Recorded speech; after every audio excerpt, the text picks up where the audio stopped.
Hey there guys, what is up? In this video, we are going to show you how to save your analysis in chess.com. Now, if you've reviewed and analyzed a game and you want to save it, it's actually quite simple. Of course, you need to be signed into your account. Once you are logged in, you want to scroll down until you see your game history over here, and you just choose whatever game that you want to review or analyze. So for this example, we are just going to click on this game right here, like so. Once we are here, we need to click on game review, like so. And once we are here in the game review option, you want to look towards your upper right corner, this magnifying glass icon. So click on this one.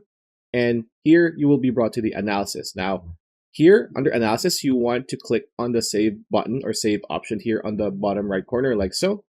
And here you can just create a new collection or copy shareable link so you could save your analysis in a notepad or somewhere else. So pretty much it. That's a video. Hope you liked it. Like, comment, share, subscribing. That bell icon. Will see you on the next video.